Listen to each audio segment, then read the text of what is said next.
بسم اللہ الرحمن الرحیم۔ ویلکم ٹو مائی چینل صراط مستقیم۔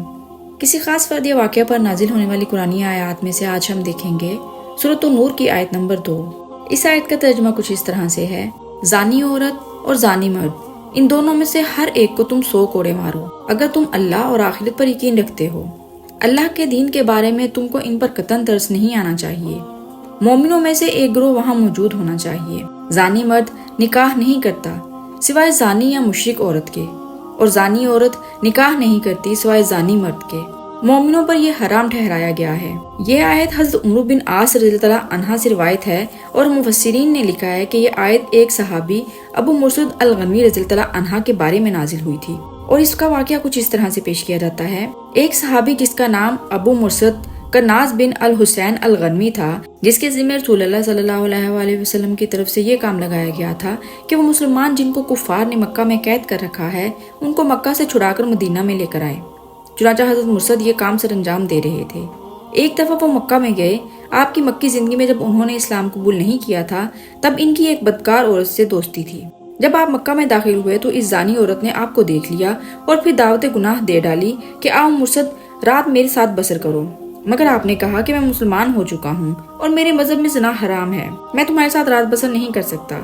یہ سن کر عورت نے شور مچانا شروع کر دیا کہ یہ شخص تمہارے قیدیوں کو مکہ سے مدینہ لے کر جاتا ہے۔ یہ الفاظ سن کر مکہ کے نوجوان مشرک حضرت مرثد کے پیچھے بھاگے، مگر آپ کسی پہاڑ کی غار میں چھپ گئے۔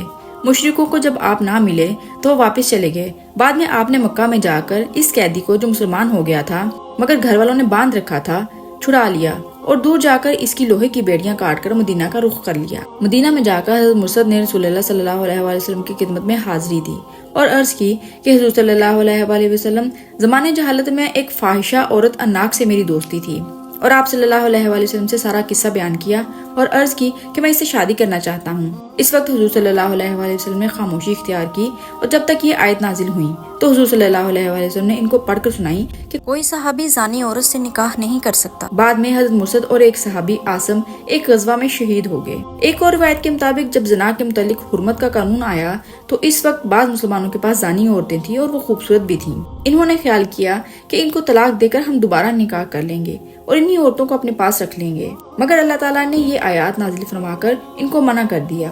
اب جانتے ہیں حضرت مرثد نے کس طرح سے شہادت پائی۔ رال اور کارا نامی قبیلہ کے آدمی حضور صلی اللہ علیہ وآلہ وسلم کے پاس آئے کہ ہمارے قبیلے کے لوگ مسلمان ہو گئے ہیں، آپ صلی اللہ علیہ وآلہ وسلم ہمارے ساتھ چند صحابہ کو روانہ کریں تاکہ وہ ہمارے قبیلے والوں کو قرآن کا درس دیں۔ حضور صلی اللہ علیہ وآلہ وسلم نے 6 افراد کو منتخب کر کے، جن میں حضرت مرثد اور حضرت عاصم رضی اللہ عنہ بھی تھے، روانہ کیا، مگر حجی کے مقام پر جا کر قبیلے والوں نے دھوکہ دیا اور حزیل قبیلے کے لوگوں کو بلایا اور صحابہ کو شہید کر دیا۔